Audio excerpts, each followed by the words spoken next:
Hal itu janggal. Kenapa sih kok seneng kancanan orang sombong? Ternyata orang sombong itu orang yang paling gampang syukur. Assalamualaikum warahmatullahi wabarakatuh. Nahmaduka ya ghafuru ya syakuru wa salli wa sallim wa barik ala sayyidina maulana Muhammadin wa ala alihi wa sahbihi asma'in nama ba'd. Saya sering punya tamu mulai polisi, mulai pejabat, ya mulai yang Islam sampai non-Muslim. Saya sering cerita bahwa hal-hal yang jadi fitrah manusia itu ya keinginan dasar manusia itu ya senang damai, senang bersaudara. Karena hal itu fitrah itu desain awal manusia itu suka damai. Jadi kalau untuk konflik itu butuh pemicu, tapi kalau untuk damai itu tidak butuh pemicu. Sehingga orang di mana-mana bisa rileks ya. Rileks di terminal, rileks di jalan, rileks di warung-warung kopi, rileks di kedai-kedai.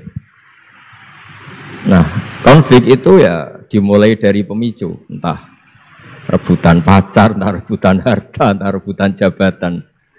Sehingga karena ada rebutan-rebutan itu terus ada pemicu, nah itu yang melahirkan konflik. Nah, harus dicamkan, ditanamkan bahwa kepentingan berbangsa ini di atas ya, di atas kepentingan kita, di atas nafsu kita, di atas keserakahan kita, sehingga kita mudah damai. Itu rumusnya kiai-kiai ya. Saat tentu di sini pakai solusi yang ala kiai ya, karena tentu mereka ingin mendengar versi kiai. Kalau versi polisi mungkin ya tegakkan hukum. Kalau versi bank atau JK ya, kalau nasabah nakal ya jangan dikasih kredit lagi. Kalau versi mertua ya, kalau mantu nakal ya dipulangkan, anaknya ditarik kembali. Jadi versi itu banyak ya. Kalau versi imigrasi ya mungkin dicabut paspornya gitu. Kalau versi kiai itu melihat dunia ini sederhana. Banyak orang-orang tasawuf, saya ini cerita tasawuf, cerita yang ringan-ringan saja. Orang tasawuf itu kalau makan itu satu piring ternyata kenyang itu. Minum satu gelas ya sudah puas ya. Terus dia cerita, ngapain saya butuh uang banyak, uang satu piring ya sudah cukup gitu. Kalau tidur gitu ya, tidur di satu kamar ya tidur, bangun ya sudah puas. Oh, artinya Anda punya kamar 100 ya tidurnya tetap di satu kamar. Jangan mentang-mentang punya kamar 100 dibagi 5 menitan itu. Karena eman kalau kamar yang lain nganggur gitu. Artinya kalau punya kamar 1 cukup, ngapain ingin punya kamar banyak. Jadi sebetulnya kalau kita punya rumah banyak itu nambah kebingungan, karena yang sana yang rumah siapa, yang sana siapa. Ya kalau dianggap prestasi, kalau dianggap tambah bingung karena mau tidur saja di rumah mana ya, gitu. Di kamar mana ya. Kalau miskin kan enak, sudah itu aja, gak ada banyak pilihan. Artinya dengan cara seperti itu sebetulnya merajut kebangsaan itu lebih mudah, karena awal dari segala perpecahan, segala konflik itu mau menang sendiri. Sehingga dulu cerita-cerita orang sufi, kalau dengar itu tetangga kamu tidak cocok, partai sebelah tidak cocok, terus ormas sebelah tidak cocok, itu jawabannya lucu. Sebetulnya saya sebagai manusia kalau ada orang tidak cocok itu tersiksa, tapi bagus lah. Kalau tidak cocok itu tidak utang saya, tidak pinjam uang saya, tidak pinjam mobil saya. Sehingga jadi gampang gitu. Artinya jadi gampang itu ya orang yang baik sama kamu ya baik, karena Anda punya mitra, punya teman. Yang sedang enggak seneng kamu juga baik. Di mana-mana orang pinjam uang itu gara-gara seneng, gara-gara cocok. Jadi tidak cocok ya ada berkahnya sendiri. Jadi dengan cara pandang seperti itu hidup itu rileks gitu. Nah, itu kalau teman-teman yang utang itu pasti temennya itu.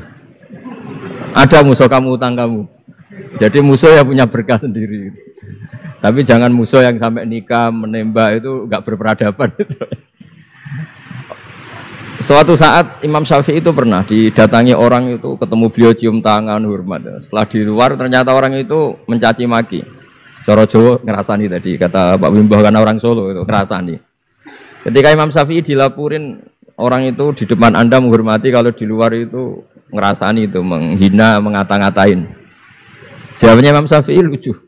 Alhamdulillah, berarti saya wibawa katanya. Di depan saya tidak berani. Dijawab enteng saja, tidak dijawab serius. Berarti saya wibawa. Di depan saya buktinya tidak berani. Nah Islam itu ngajari itu semua. Ngajarin ketika kita disenengin orang banyak itu ya poin atau aset. Karena kita harus kerjasama atau sama-sama kerja dengan banyak pihak. Tapi kalau ada orang lain yang sedang tidak seneng atau tidak cocok, itu juga ada berkahnya sendiri karena dia bisa mandiri. Itu kalau mantu-mantu itu tidak tukaran sama mertuanya, itu tidak mandiri-mandiri. Disuruh mertuanya mangan ramangan kumpul yuk, tambah suwe tambah goblok itu, tambah lama tambah goblok itu. Baru gara-gara terlalu cocok kan. Kalau agak-agak tukaran, agak-agak konflik itu malah cepat mandiri. Sehingga merajut kebangsaan itu ya harus dipikir secara luas. Ada teman-teman yang mungkin nggak mau pulang kampung, maunya tetap di Belanda, di Amerika. Tapi ternyata niatnya memfasilitasi kalau ada mahasiswa yang ke sana, ada yang dijujuk gitu.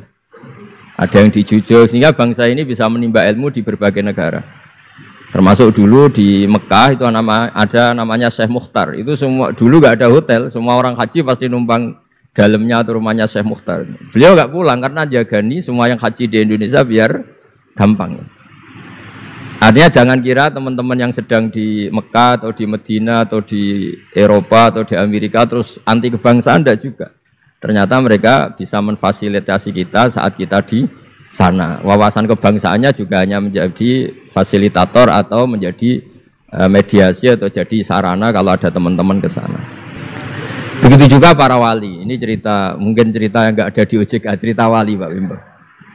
Wali itu kalau disuruh mikir kredit, disuruh mikir cara bantu orang miskin itu ya enggak pati bakat gitu. Tapi komunikasinya langsung sama yang punya.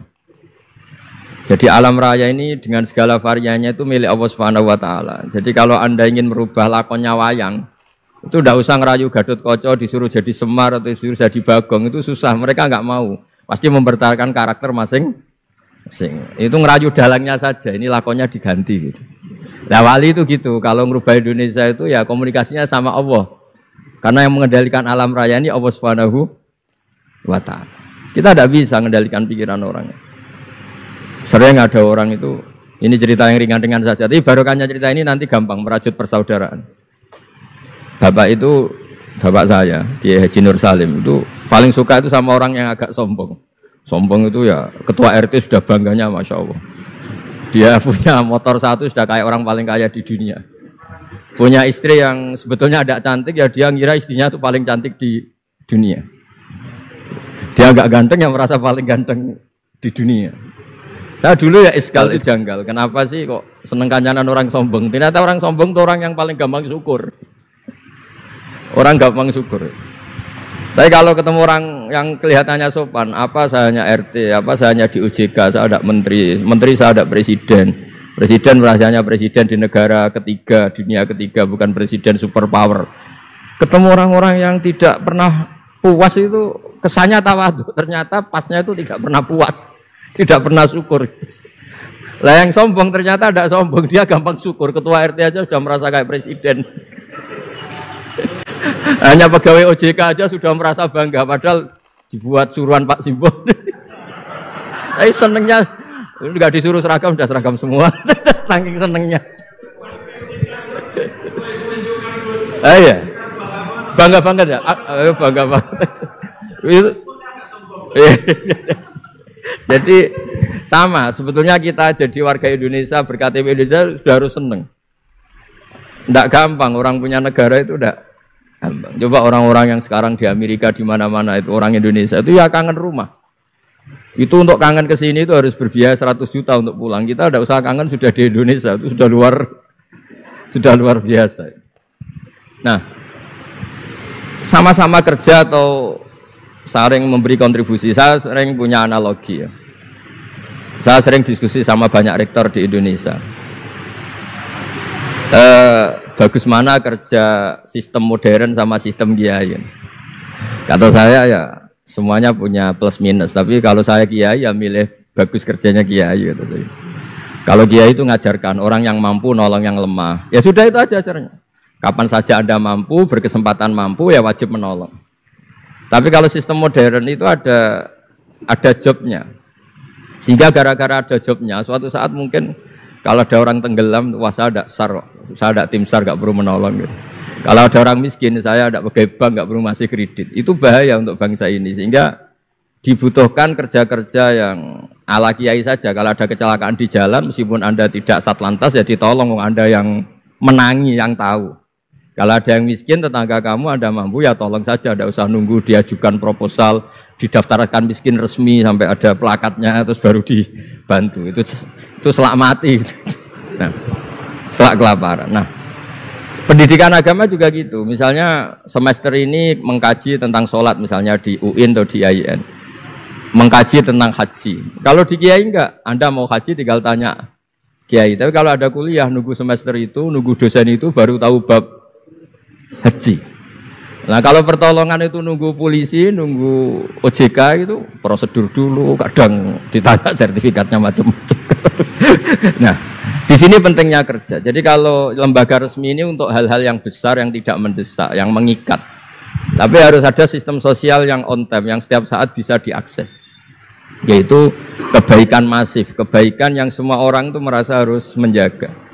Jadi yang menjaga kestabilan Indonesia itu semua orang, bukan polisi, bukan tentara, bukan siapa saja, termasuk departemen-departemen resmi, kepolisian, termasuk semuanya. Dengan merasa seperti itu, saling tergantung, dan yang lebih cepat ya sistem sosial tadi.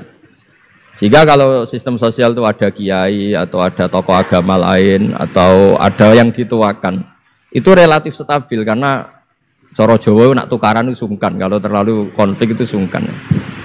Nah sehingga dulu ada cerita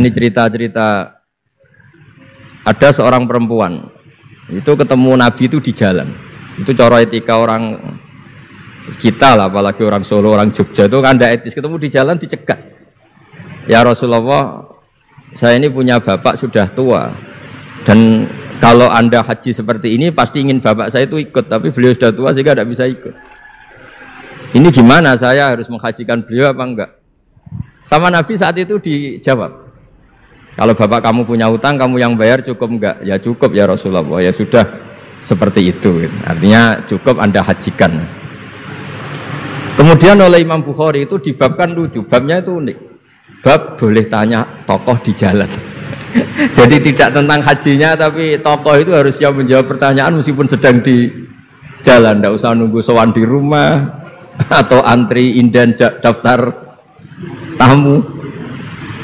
Nah, itu jadi pelajaran bagi kita. Jadi kebaikan itu kita wajibkan dulu ke siapapun yang mampu dan berkesempatan.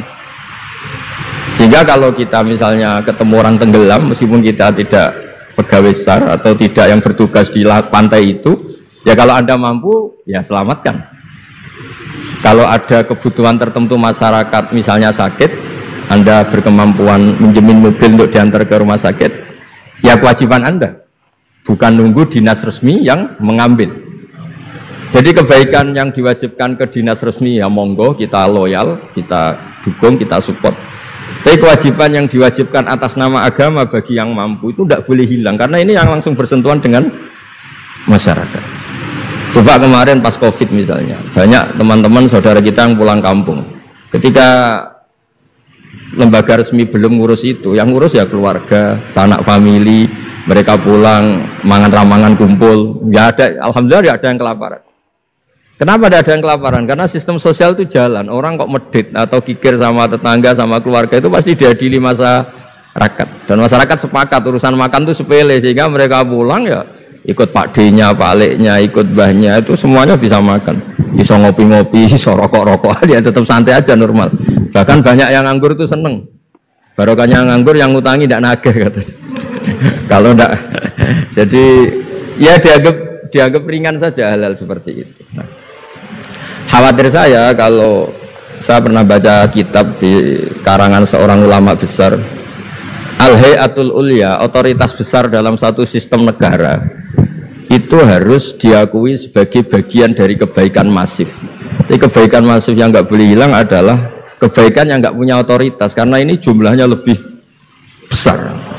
Ya tadi misalnya kecelakaan di jalan itu kan tidak bisa kebetulan ada mobil patroli atau mobilnya Satlantas atau lembaga resmi tertentu yang nangani kecelakaan. Yang nangani ya orang-orang di jalan yang menangi itu, terus antar ke rumah sakit atau ngabari keluarganya. Sehingga kata Nabi, kullukum ra'in wa kullukum mas'ulun an ra'iyati. Semua kita ini menjaga kedamaian, menjaga kemakmuran, semua kita jaga sistem sosial, semua kita menjaga kebaikan. Nah, dari semua itu dibikinlah di era modern lembaga-lembaga formal. Tapi jangan juga lembaga formal menghilangkan sistem fitrah manusia tadi yang fitrahnya ingin baik dan itu ada di mana-mana dan kapan saja. Dan Allah kalau menciptakan sesuatu itu pasti luar biasa. Saya sering ditanya sama orang-orang, Gus gunanya Indonesia seneng cangkruk itu apa? Anggap aja itu tim SAR paling on time katanya. Itu kalau ada orang bingung, yang ditanya pertama ya orang-orang nganggur di pertigaan-pertigaan itu. Ini rumahnya mana? Kalau ada orang bingung yang nanya itu. Kalau ada orang kecelakaan yang nolong ya itu. Artinya sistem sosial yang sudah ada itu nggak boleh diambil alih lembaga. Karena kalau itu iya, kita kekurangan kekuatan apa? Sosial. Jadi ini penting saya utarakan supaya kebaikan-kebaikan bersama ini saling melengkapi, bukan saling mengadili, bukan saling merasa paling superior. Saya sering guyonan begini, kalau ada rapat ketahanan pangan, yang rapat itu merasa superior karena punya rumus yang luar biasa. Tapi apa artinya rumus itu kalau petani nggak mau nanam padi? Petani itu tidak usah rapat, tapi nanam padi itu otomatis jaga ketahanan apa? Pangan. Sistem sosial juga sama. Di kampung itu kalau ada orang jahat atau sinis, itu pasti nggak punya teman. Monggo Gus Yasin ini rawuh. Ini alhamdulillah Gus Yasin rawuh. Mau biar jajar Pak Ketua dia di situ ada. Oh mau di. Mari Gus. Jangan kita di rumah aja itu.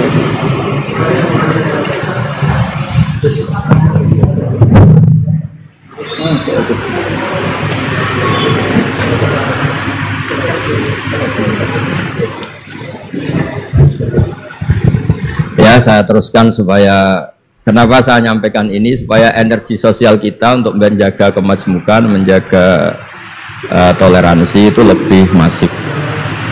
Di beberapa daerah itu ya banyak masjid jejer gereja di Tuban, di Jakarta, dan ketika buktinya nggak ada apa-apa yaitu simbol perdamaian.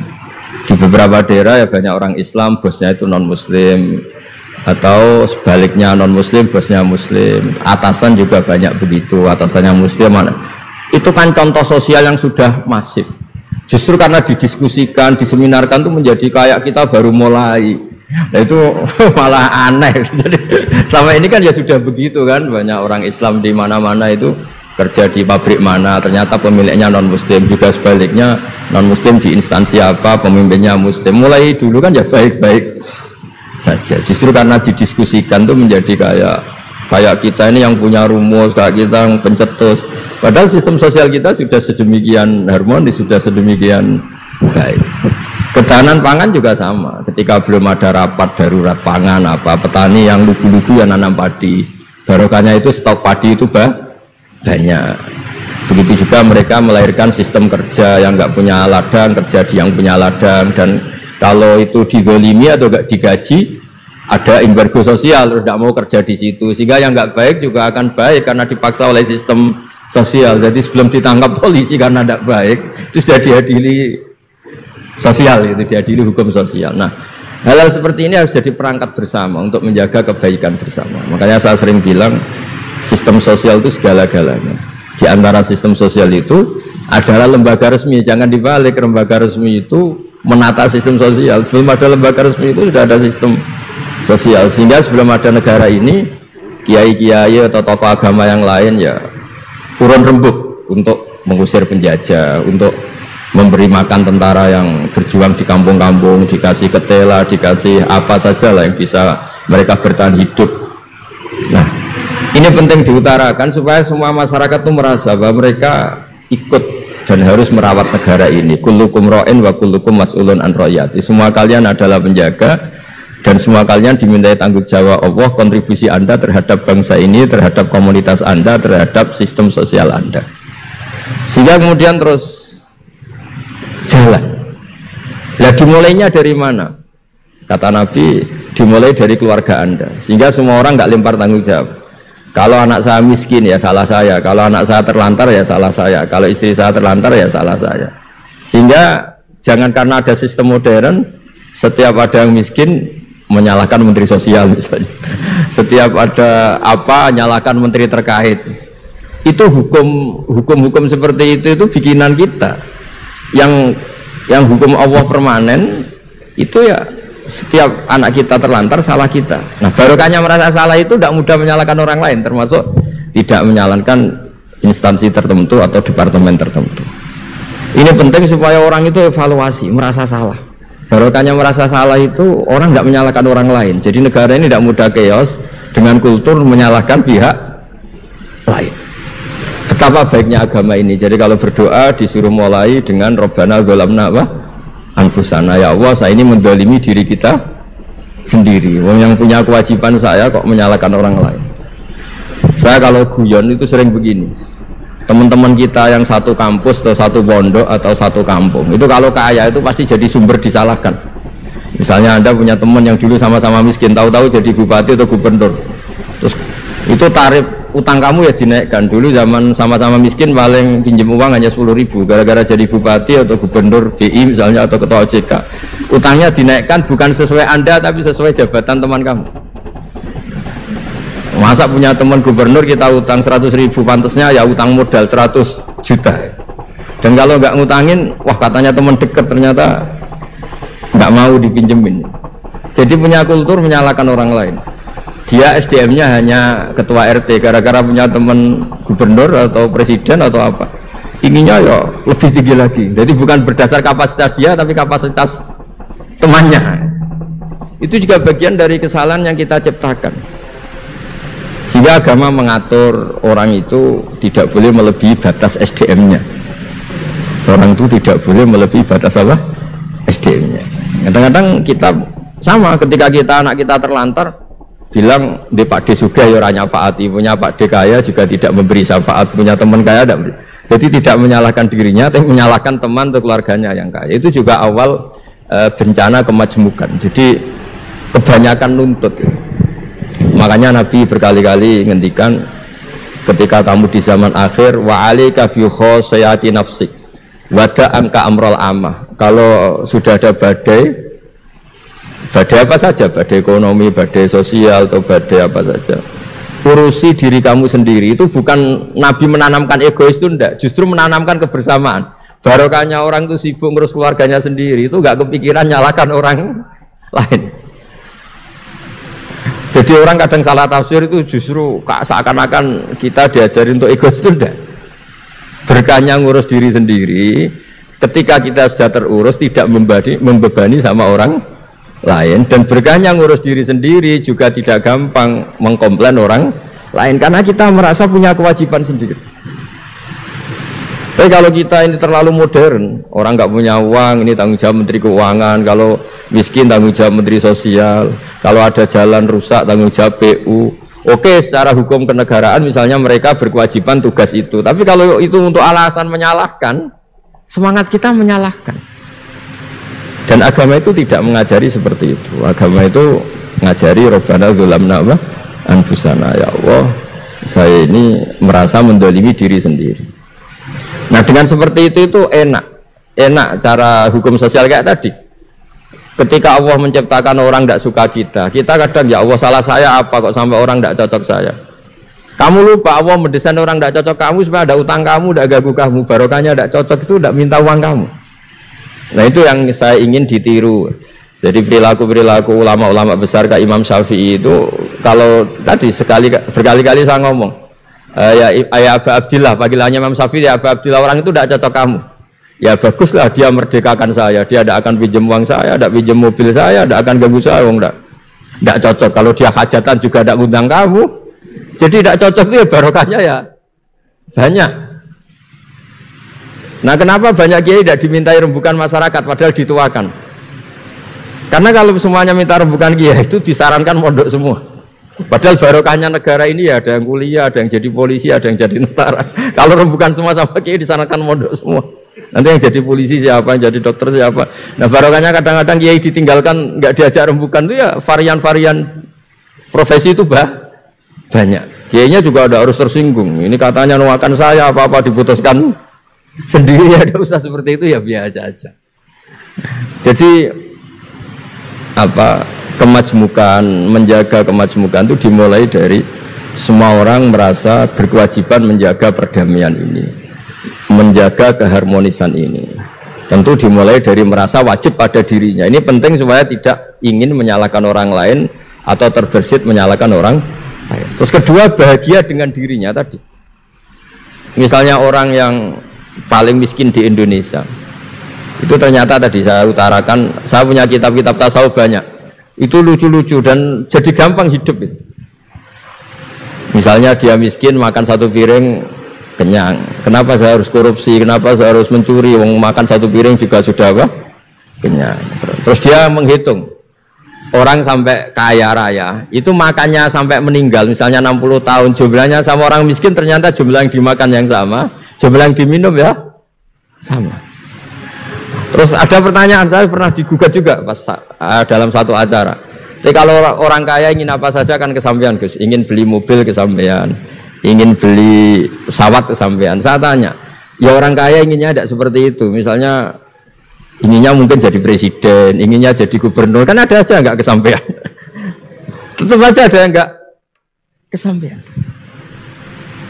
Kadang-kadang wah enak jadi anaknya presiden, anaknya gubernur, apa saja kesampean. Banyak juga anaknya presiden mungkin ingin anaknya jadi presiden ya nggak kesampean. Anaknya kiai ingin anaknya jadi kiai ya nggak kesampean. Mungkin anaknya jenderal, anaknya ingin jadi jenderal. Dan dia nyontohkannya kan, wah kalau jadi orang kaya itu enak, ingin makan di apa saja kesampean. Masa orang kaya seleranya hanya ingin apa? Makan. Artinya ada saja yang nggak sama. Misalnya orang jadi raja Arab Saudi, ada aja yang nggak kesampean. Mungkin bayangkannya ya tidak ada yang demo, tidak ada yang komplain, semua anak yang diinginkan putra mahkota jadi ya tidak gampang kesampean. Nah, kemudian dia berpikir lagi. Saya ulang lagi ya, dia berpikir lagi si orang miskin tadi. Misalnya dia ke hutan atau ke gunung, wah enak jadi bupati, gubernur, apa-apa difasilitasi negara. Terus dia mikir, tapi mereka punya atasan, ditegur atasannya takut, diatur atasannya takut. Kok enak saya agak punya apa? Atasannya. Tapi intinya itu bagi saya semua itu harus dikawal oleh hukum. Jadi melakukan perintah Allah itu nikmat. Sehingga Anda misalnya ketua OJK atau gubernur atau wakil gubernur atau kiai, nikmat tertinggi itu karena melakukan perintahnya Allah Subhanahu wa taala. Kita disuruh jaga Indonesia, disuruh jaga keluarga. Kalau nikmatnya itu subjektif sepihak, kita puas kalau ingin seperti yang kita inginkan. Itu nggak akan ada puasnya karena nafsu kita itu kalau guyonan orang-orang tasawuf, kamu dikasih dunia seisinya dan lipatannya, tamak kamu atau keinginan kamu itu tidak akan tercapaikan, tidak akan terpuaskan. Karena manusia itu ya sudah nggak ada batasannya. Makanya kalau guyonnya dulu kan ada orang tirakat, kalau megang apa saja jadi emas. Dia bayangkan jadi kaya, jadi top. Ternyata pertama dia megang saka rumahnya, tiang rumahnya jadi emas. Habis itu megang apa lagi jadi emas. Lama-lama megang nasi jadi emas, megang minum jadi emas. Akhirnya dia nggak bisa makan karena dia ingin semua yang dipegang jadi emas. Pas kecapean megang-megang dia ingin makan, yang dipegang juga jadi emas. Ya akhirnya kan jadi bingung gitu karena nggak kesampaian kan. Dia kesampaiannya jadi emas, ternyata kebutuhan dasar dia ingin makan malah tidak kesampaian karena yang dimegang jadi emas. Jadi itu kan contoh. Sejahtera juga sama. Anda bayangkan misalnya kalau punya mobil, punya uang tabungan, punya apa, semuanya kesampaian enak itu. Semua yang kamu inginkan kesampaian itu enak. Ukuran enak dengan banyak bergantung. Dengan tidak banyak bergantung itu ilmiah mana? Misalnya gini, saya ini bahagia cukup dengan makan satu piring. Anda bahagia nunggu punya Alphard, punya uang 1 miliar. Lu menggantungkan kebahagiaan dengan banyak sesuatu yang Anda belum miliki itu sudah satu kebodohan kalau orang tasawuf. Cek repot ya, tapi bahagia wae kok kakean syarat ya. Makanya saya sering bilang, kalau saya berkali-kali cerita ada orang perempuan datang ke saya, Gus saya ingin kaya. Kemudian orangnya itu jelek. Saya bilang, kalau kaya yang repot kamu. Kenapa Gus? Setelah suami kamu kaya, sekarang suami kamu kan miskin. Pertama yang dievaluasi apa? Ganti rumah, ganti mobil. Lama-lama ganti Anda, kata saya.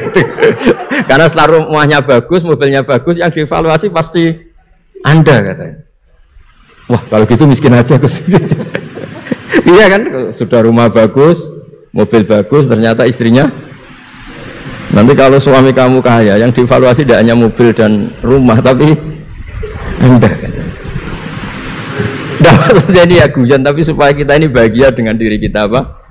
Sendiri. Jadi saya mohon semohon-mohonnya semua yang mendengar ngaji ini, bahwa agama ini mengajarkan wa'alika bi khossati nafsik. Urus diri kamu sendiri itu bukan mengajari egois, itu bukan. Kalau semua kewajiban orang merasa bertanggung jawab, paling tidak bawaannya itu tidak nyalakan orang lain. Dan negara juga agak repot-repot karena semua orang dicukupi oleh orang tuanya, oleh keluarganya, sehingga negara ini sifatnya hanya membantu, bukan ngurus yang pokok. Tangan negara tidak cukup untuk ngurus sebesar itu, tidak cukup. Yang cukup adalah individu-individu ini menanamkan nilai-nilai sosial sehingga semua bertanggung jawab atas dirinya, atas kampungnya, atas komunitasnya, terus negara fasilitasi itu semua. Insya Allah menjadi baldatun thayyibatu wa rabbun ghafur. Saya kira demikian, semoga bermanfaat dan mohon maaf. Assalamualaikum warahmatullahi wabarakatuh. Jadi ngelola manusia ya, bukan sekedar ngelola anggota atau ngelola jamaah, memang ngelola manusia, bukan. Itu ya harus tabah, sehingga dibutuhkan undang-undang, aturan tuh, karena kalau selera itu, kalau di, ya saya tentu cerita di Khazanah Kiai. Kalau Khazanah Kiai itu ada kata-kata gini, ridhon nas ghayatun la tudrak. Kamu nyari semua orang puas itu suatu yang muhal, yang enggak mungkin. Itu di situ diceritakan Luqman Al-Hakim, itu orang paling bijak. Itu aja putus asa untuk memuaskan banyak orang. Beliau ngajari anaknya diberi langsung. Beliau naik keledai itu atau naik kuda, dituntun anaknya lewat pasar. Kata orang-orang itu, orang tua agak tahu diri, enak-enakan naik kuda, anaknya yang nuntun itu. Akhirnya anaknya disuruh naik, dia yang nuntun. Itu anak agak sopan, yang tua nuntun, yang muda naik. Hanya ya sudah, anak dua-duanya naik. Ini orang nggak bener semua, ini keledai satu dinaikin orang dua. Nah terakhir sama-sama nuntun, ini orang aneh, keledai satu dituntun orang dua. Nah ngelola manusia ya gitu. Kalau kamu ajarin qanaah, nanti neriman ing pandum, katanya nggak mobil, nggak dinamis. Kalau kamu ajak dinamis, katanya nggak qanaah. Itu kan jadi ribet. Ya makanya terus dibutuhkan aturan bersama, yaitu yang disebut undang-undang atau pelaturan. Karena kalau selera manusia itu ya sudah seperti itu. Jadi ada batas lah, dimana manusia itu ya maksimalnya disenengin itu ya hanya sesuai aturan, bukan disenengin anak buah atau anggota, karena mereka ya nyuwun sewu punya ambisi, punya ekspektasi, punya macam-macam lah, dan tidak mudah itu loh. Tapi barokahnya lagi-lagi saya tadi bilang, untungnya Islam itu menjamin, semua agama menjamin, semua kebaikan itu ada pahalanya, termasuk pahala baik. Kalau nggak bisa baik, pahala nyabari orang. Nyabari orang itu ya nyabari di komplain orang.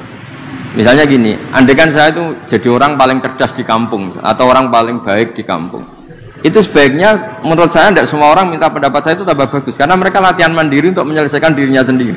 Jangan karena kamu merasa pimpinan, semua orang sebaiknya konsultasi pada Anda. Ini jadi goblok semua, karena memutuskan hal sepele saja tanya pimpinan, apa petunjuk pimpinan. Ya kalau minta saran dengan makna yang positif, minta saran ternyata maknanya itu supaya nyun sewu jadi KKN-nya, jadi kroninya, kan sama. Minta saran kiai itu kadang ya niatnya baik, kadang ya kurang baik. Kurang baiknya gini, kalau kapan-kapan salah pokoknya kanut kiai, terus kiainya yang dimintai tanggung jawab, itu kan jadi repot. Itu kan seperti pertanyaan gini, jadi ini cerita aja, cerita. Kalau kamu jadi orang hebat, itu sebaiknya kalau diundang di kampung terbelakang itu datang enggak? Misalnya bupati baik gak sering datang di kampung, atau kiai besar boleh baik gak sering datang ke desa-desa tertinggal. Banyak orang jawab baik, menunjukkan tawaduk merakyat. Tapi banyak juga yang menjawab kurang baik. Yang mestinya camat itu jadi lakon, jadi aktor di kampung-kampung, gara-gara bupatinya datang, camatnya dilalui saja. Kiai besar kalau diundang musola-musola kecil datang, jatah kiai kecilnya hilang karena kiai besarnya datang. Iya kan, kalau supermarket bisa di kampung-kampung kan, toko-toko kelontong kan kalah kan. Nah berarti gimana? Pejabat publik yang top sering datang ke kampung itu merakyat atau mengganggu derajatnya orang yang setempat. Sama, sampean misalnya jadi anggota OJK, kalau pimpinan sering datang, ternyata istri kamu lebih hormat pimpinan Anda timbang pada Anda. Nabi aku ratau ramah pimpinanku, Anda juga mungkin terganggu kan. Terus anak kamu, berhubung bapaknya hanya anggota OJK, sering didatangin Pak Mimbong, idolakan Pak Mimbong daripada Anda. Ini kamu anaknya siapa atau malah idolakan orang lain? Tapi uniknya ketika kamu diidolakan anak kamu yang di OJK hanya anggota, kamu juga agak terima. Nak cita-cita jangan jadi anggota, jadi pimpinan. Tapi ketika anak kamu ngidolakan pimpinan, kamu ya gak terima. Gimana mengidolakan orang lain? Ya intinya ngelola orang itu gak gampang. Gitu. Ya intinya kesimpulannya itu ngelola orang itu udah gak gampang. Makanya ada pepatah tadi, ridhon nas ghayatun la tudrak. Ingin disetujui semua orang itu satu keinginan yang tidak mungkin kesampaian. Ya sudah, kita seperti tadi ridho, seneng dengan apa yang dikasihkan Allah. Kalau tugas jadi pimpinan, ya pimpinan apa saja ya. Jangan merasa terus harus pegang otoritas tertinggi. Anda di luar tugas kerja itu orang punya cinta, punya nafsu, punya ego, punya emosi, punya bosan juga. Ketika Anda bikin merasa anggota kamu datang rutin di kantor, jangan kira mereka pegawai yang baik. Jangan-jangan mereka itu nganggap ini rutinitas yang membosankan. Diam-diam sudah ngelamar pekerjaan lain, gayanya masih ngatur tapi ya artinya ya khusnudzon itu ya baik, cuma ya jangan terus dah ilmiah. Ya itu kan kita tidak pernah tahu. Ada orang konsultasi sama Anda. Ini cerita tentang Rasulullah. Ada suami istri sedang berkelahi, sedang nggak cocok itu. Matur, ya Rasulullah suami saya itu gini-gini. Gang sebentar istrinya datang, ya Rasulullah suami saya gini-gini. Jawabnya Nabi itu unik. Jangan-jangan setelah saya ikut campur, ternyata nanti malam atau kapan-kapan Anda tidur bareng lagi atau hubungan intim lagi. Jadi ternyata kadang konsultasi sama Nabi atau sama Kiai itu ingin kalau menyalahkan suaminya punya justifikasi, punya argumentasi, punya backing, yaitu kata Nabi aja kamu suami nggak bener ya. Nanti suaminya kalau Nabi ikut campur, kata Nabi aja kamu istri yang nggak bener. Makanya Nabi tidak ngendikan apa, hanya ngendikan coro jown aku melok-melok jebule ke rukun meneh. Misalnya saya jenengan lapor nang Pak Mimbo, lapor gini-gini saya komentar. Oh dasar wong Solo.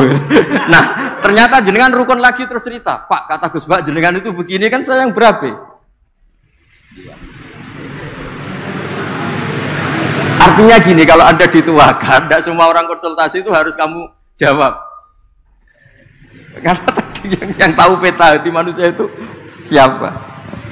Nah itu rahasianya kenapa Kiai kalau didapuri orang konflik mau guya-guyu itu bukan oh Kiai takoi ra jelas, itu ada ilmunya. Guya-guyu gak jelas karena semakin jelas itu tidak baik. Karena tadi setelah kita ikut campur, misalnya tadi jangan lapor ini, oh memang ketua kamu tidak benar, suatu saat kamu rukun terus cerita omongan saya yang berabe kan saya. Ya kata Nabi la alaka antudo jiaha, jangan-jangan kamu setelah lapor ini kamu mesra lagi, saya yang kena, kata Nabi. Makanya Nabi hanya tertawa aja, hanya senyum gitu. Nah, itu termasuk ya saya mohon semua pimpinan punya kearifan. Tadi kata Pak Wimbo ingin niru Rasulullah SAW, punya kearifan untuk ngelola konflik, ngelola manusia. Mereka beri hak lah, meskipun di kantor anggota kita dia sebagai manusia itu manusia merdeka, ya diberi hak untuk kreasi, untuk apa. Ya saya kira demikian.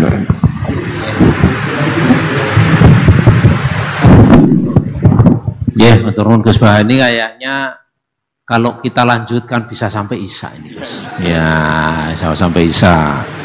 karena mungkin, dan ini belum terkoneksi lagi ya. Ya udah, mungkin nanti ini karena keterbatasan waktu.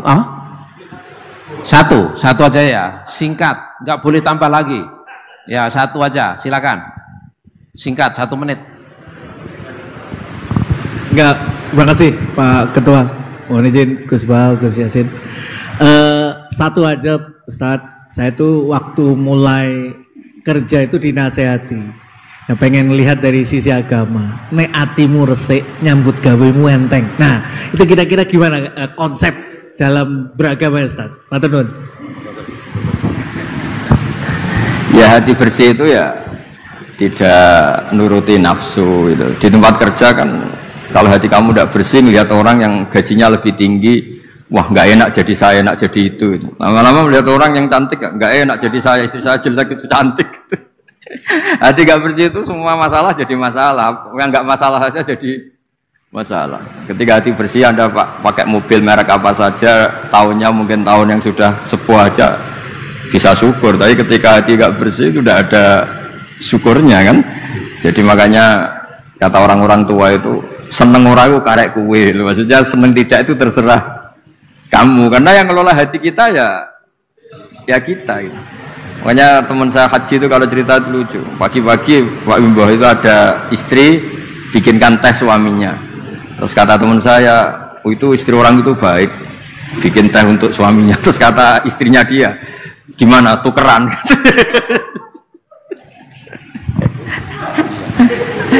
Ya sama, nanti kalau kamu di tempat kerja tidak baik ya, melihat pimpinan iri, melihat atasan iri, melihat orang cantik iri, melihat orang yang lebih mapan iri, itu kan tidak ada selesainya itu.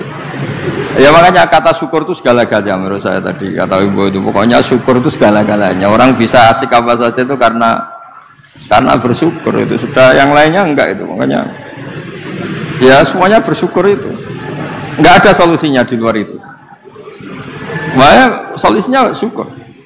Coba misalnya kita orang Indonesia melihat Amerika atau Swiss atau mana saja lebih makmur.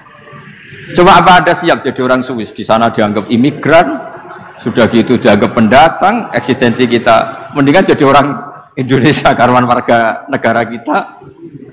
Daripada ngeluh membanding-bandingkan dengan negara lain, mendingan bersyukur jadi warga apa? Indonesia. Karena Anda disuruh jadi warga negara sana juga agak siap gitu. Sudah gitu wajahnya dipertanyakan, ini wajah Swiss apa Solo? Kan malah jadi panjang kan. Masih ngurus warga negara macam-macam. Sementara kita di Indonesia langsung jadi penduduk sah. Semuanya kata kuncinya itu syukur tadi. Hati resik itu ya maknanya syukur itu. Ya, saya kira. Alhamdulillahirobbilalamin. Satu kajian dari Gus Baha tadi mengakhiri untuk pengajian kita hari ini. Lanjutnya untuk pembahasan, kalau pengen nyampe ke ya kitab ya, membaca kitab dengan bahasa Jawa. Lanjutan ini ya. Salah sawijine ing antarane para wanita sing tumeka ing Mekah iku asmane Halimah binti Abi Zuaib saka kabilah Bani Sa'ad. Dheweke pengen nggawa mulih bocah susuan supaya saka penggaweane kuwi iso oleh imbalan. Mulane dheweke ora sido nyusoni anak yatim kuwi. Ananging tinimbang mulih tanpa oleh-oleh, dheweke banjur bali nemuni Aminah lan nyatakake kesiapane kanggo nyusui Muhammad. Kehadirannya Kanjeng Nabi Muhammad kaya-kaya nggawa berkah marang keluargane Halimah. Sadurunge kuwi uripe sarta serba menderita lan kekurangan, nanging Allah maringi rahmat lan nganugrahi akeh panganan. Kewan-kewan peliharaane mulai ngasilake akeh susu lan dadekake sehat. Sadurunge mung kurus kering nggih. Apik Halimah bojone utawa anak-anake ngrasakake yen balike dheweke saka Mekah nggawa keberuntungan. Monggo iku dheweke tansah bangga lan ngasihi anak asuhane. Ngedhekake anak ing lingkungan gurun pasir. dhewe iso nikmati urip sing seger. Bedah dodo. Kurang luwih 5 tahun Kanjeng Nabi Muhammad urip bareng keluargane Bani Sa'ad.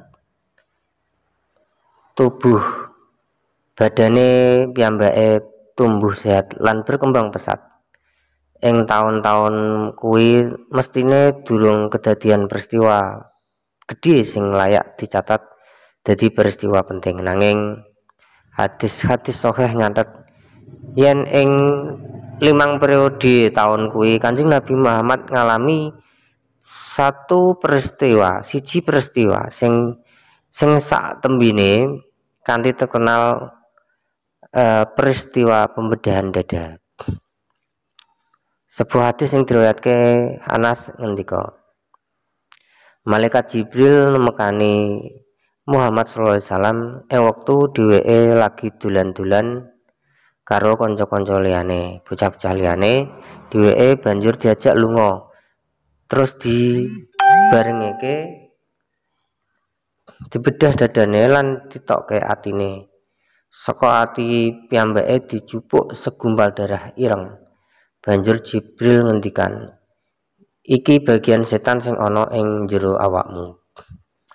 Atine piyambake banjur dikumbah nganggo banyu jam-jam ning ember emas, banjur diletakke balik ing panggonane.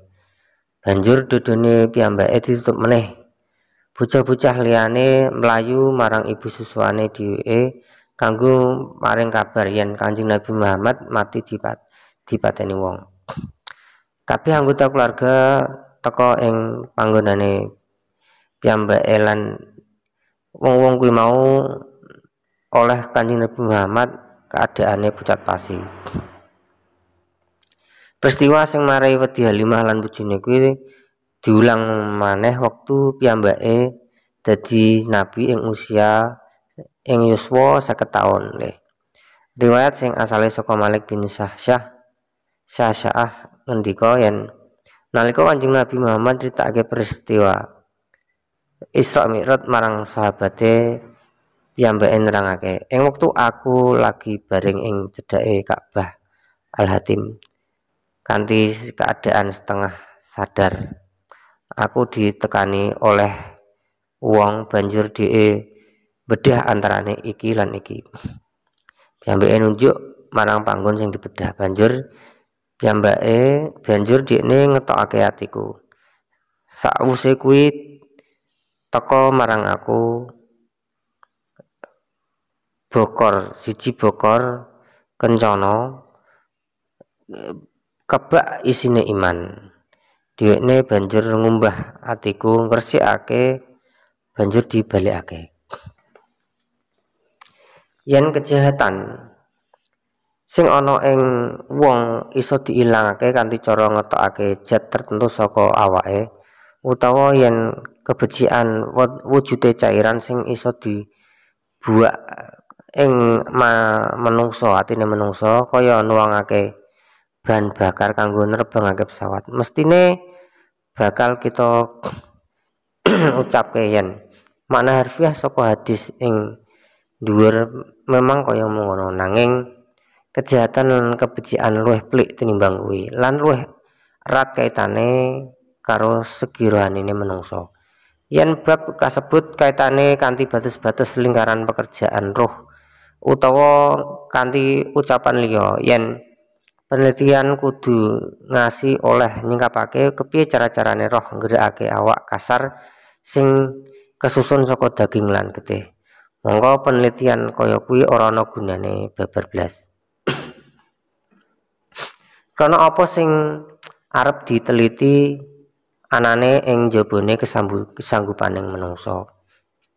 Silah suwiji hal sing iso kita petik saka hadis-hadis kasebut ya kuwi yen Gusti Allah ora ngendaki menungso kaya Kanjeng Nabi Muhammad dadi sasarane desas-desus sing bingungake menungso. Yen kejahatan kaya to gelombang angin lan yen atine menungso cenderung kanggo nyekel gelombang kuwi, mula manahe Kanjeng Nabi, atine Kanjeng Nabi Rasulullah kanthi bimbingane Allah bakal nolak utawa ora terpengaruh saka gelombang kejahatan kuwi. Kanthi mengkono cara para nabi ditujukake kanggo ningkatake diri, dudu nglawan kejahatan utawa ngresakake menungso saka kejahatan. Bukan dudu mung sekedar ngresiki diri, sebab para nabi lan rasul wis disucikake saka kemungkarane oleh saka Allah Subhanahu wa taala. Abdullah bin Ma'uz ngendika yen Rasulullah nate ngendikan sabda nggih. Ing salah sawijine wong saka sira disertakake wakil saka jin lan wakil saka malaikat. Banjur para sahabat apa kuwi wonten ing panjenengan ya Rasulullah? Ya.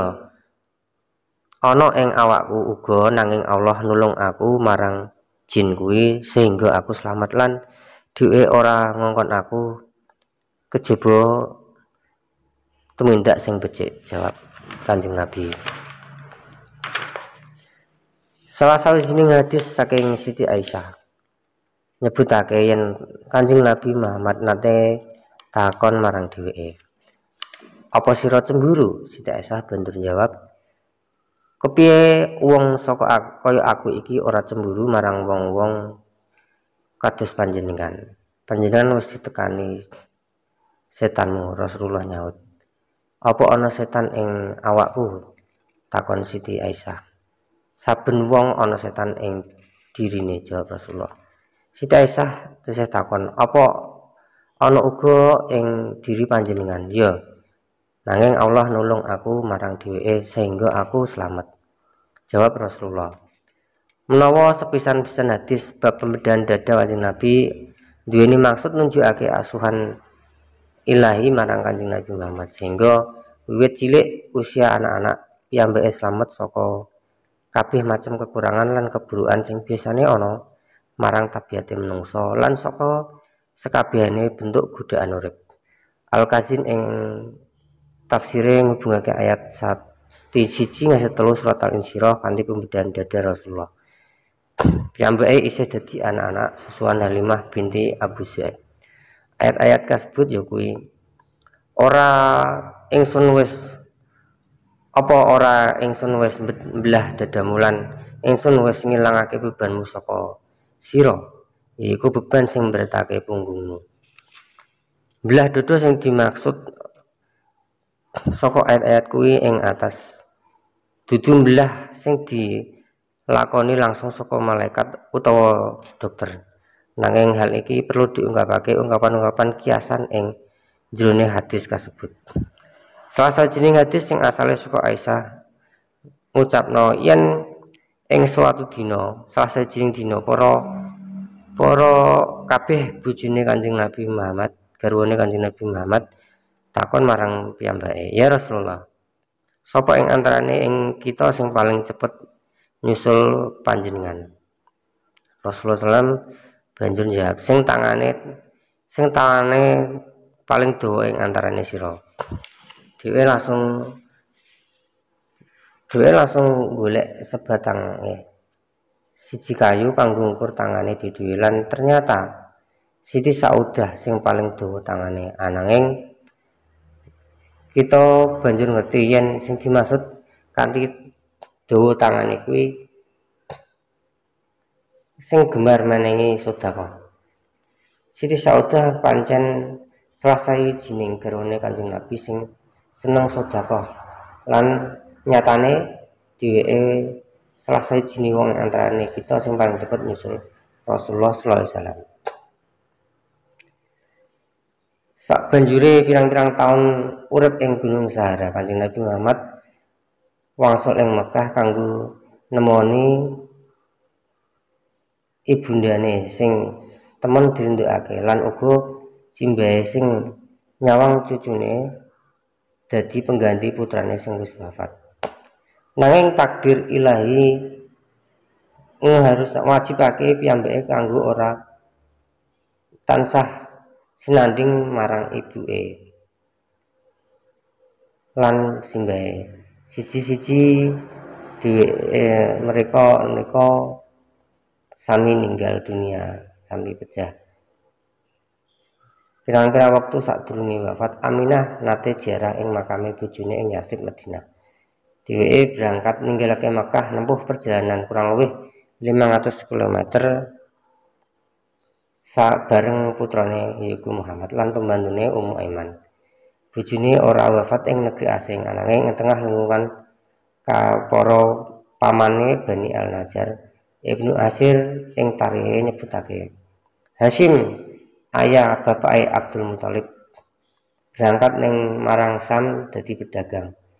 Sak temokane ing Madinah dheweke singgah ing omahe Amr bin Labid Al-Khazraji. Dheweke tertarik marang anak wadone Amr sing asmane Salma. Banjur nikah marang dheweke kanthi dasar syarat sing dijaluki oleh Amr. Waktu nglairake anak, Salma banjur ana ing tengah-tengah keluargane dhewe ing Madinah. Banjur mangkato Hasyim kanggo urusan dagange ning Sam. Kanthi perjalanan mulih saka Sam, Hasyim singgah ing omahe bojone banjur digawa ing Mekah lan ora suwe banjur Salma ngandhut. Sabanjure kandungane saya gedhe, Salma dibalekake marang keluargane ing Madinah. Nanging Hasyim dhewe nerusake perjalanane marang Sam. Pas tibane ing Gaza dheweke ninggal bojone garwane Salma banjur nglairake Abdul Muthalib. Suwene 7 taun Abdul Muthalib urip ing Madinah. Kanjeng Nabi Muhammad bareng ibune tinggal kurang luwih sewulan ing lingkungan paman-pamane ing Madinah. Cerak marang makam bapake, banjur kuwi mulai ing Mekah. Nanging durung nganti adoh ninggalake Madinah, ibuke lara lan wafat ing Abwa. Kanjeng Nabi Muhammad bareng sareng pembantune saking sedhiye mikirake. Wektu iku piyambake usiane 5 taun. Kemalangan iki marah luka-luka ing Abdul Muthalib lan iku gawe rasa tresnane marang Muhammad saya gedhe. Wiwit kuwi dheweke ora pernah ninggalake putune dhewean, malah ing pertemuan-pertemuan umum Muhammad tansah diajak ing wektu-wektu dheweke lungguh ing cedhake Ka'bah. Putune tansah diajak sarta lungguh bareng pemuka-pemuka masyarakat Mekah. Abdul Muthalib pancen dikaruniai dawa umur nggih, yuswa sing dawa. Konon ing wektu ninggal dunia nggih, sedo niku usiane 120 tahun lan ing wektu iku Kanjeng Nabi Muhammad nembe 8 tahun. Sadurunge wafat, Abdul Muthalib sempat menehi wasiat marang Abu Thalib pamane Kanjeng Nabi Muhammad saka pihak bapake supaya ngasuh lan melihara